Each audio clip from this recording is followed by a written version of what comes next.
দেখুন, রিসেন্ট ভার্সনগুলোতে অর্থাৎ অটোক্যাড 2025 26 24 23 22 21 20 19 এবং রিসেন্ট যেগুলো আছে আর কি, এই ভার্সনগুলোতে কিভাবে হচ্ছে অটোক্যাডের ক্লাসিক মোডে যেতে পারবেন বা হচ্ছে টুলবার গুলো দেখতে পাবেন, সেটা দেখার জন্য হচ্ছে রিবনের উপরে দেখেন একটা অ্যারো আছে, ঠিক আছে? এটাকে রিবন বলা হয়। অটোক্যাডের যে কমান্ডগুলোর যে ইয়েগুলো দেখতেছেন, আপনি ট্যাবগুলো দেখতেছেন এবং এই যে সাথে এই ট্যাব প্লাস হচ্ছে যে যে আপনার কমান্ডগুলো দেখছে, এটাকে রিবন বলা হয়। রিবনের উপরে দেখেন এই যে একটা অ্যারো চিহ্ন আছে, তীর চিহ্ন নিচের দিকে, এটাকে ক্লিক করবেন।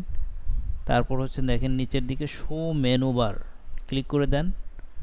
তো দেখেন অটোক্যাড 2007-এর মতো ক্লাসিক যে ভার্সনটা আছে, ওই ক্লাসিক ভার্সনের মতো হচ্ছে আপনার মেনু বারগুলো আসছে। File, edit, view.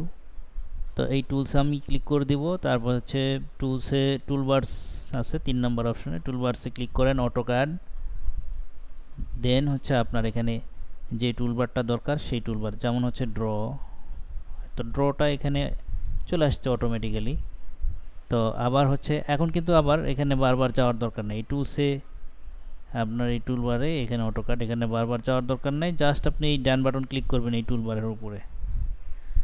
এখন দেখেন পুরো টুলবার কিন্তু শো করতেছে। এখন এখানে আমি হচ্ছে মডিফাইটা নিব।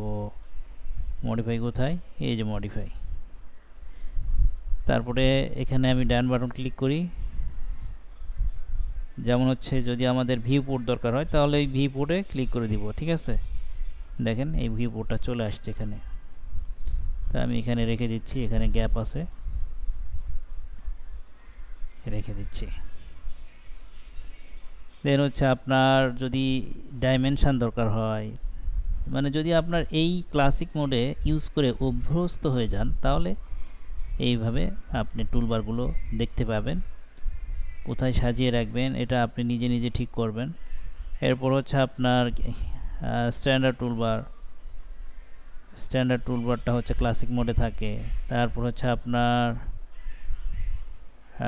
লেয়ার্সটা থাকে। তা আমি সবগুলোতে অন করলাম না, যা থাকে এগুলো হচ্ছে আপনারা অন করে কাজ করতে পারেন।